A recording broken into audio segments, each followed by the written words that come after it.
The thing the media and Congressman Ryan, they talk about this all the time.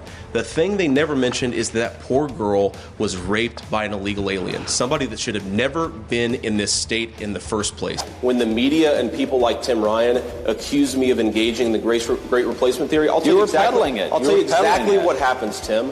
What happens is that my own children, my biracial children, get attacked by scumbags online and in person because you are so desperate for political power that you'll accuse me, the father of 3 beautiful biracial babies, of engaging in racism. We are sick of it. You can believe in a border without being a racist. You can believe in the country without being a racist. And this just shows how desperate this guy is for political power. I think it takes a special amount of gall to be from Joe Biden's political party and to complain about the fentanyl crisis that is ravaging not just Ohio, but the entire country, because it is Joe Biden's border policies that have invited this fentanyl into our country at record levels. It explains that wife, the word wife, is an example of the type of language that we need to eliminate. And I'm just asking if that's something you think is necessary or something you support.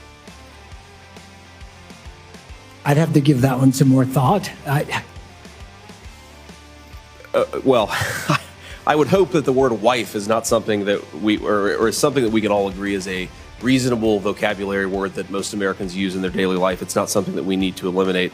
And I'm very confident that the majority of Ohioans, if there's a pilot who is offended by the word wife or the word cockpit, maybe that person shouldn't be a pilot. So rather than kowtowing to people who are fragile, maybe we should actually say, if you're so worried about the words that we are using, you shouldn't be flying multi-ton metal engines through the sky.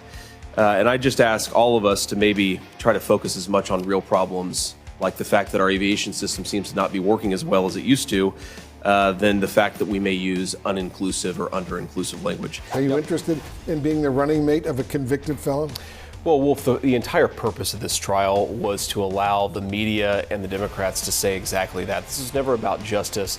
This is about plastering convicted felon all over the airwaves, when in reality, the only thing that Donald Trump is guilty of is being in the courtroom of a political sham trial. You cannot say that this trial was anything more than politics masquerading as justice. And yes, I will help Donald Trump. I will help Donald Trump however I think that I can, Wolf, because if we allow this to happen, it's so much bigger and so much more troubling than Donald Trump. If we allow this standard that you can throw your political opponents in jail because they're doing better than you in an election, it will be the end of this country as we know it. On November 10th, 2021, the FAA held an inclusive language summit. Are you familiar with this effort?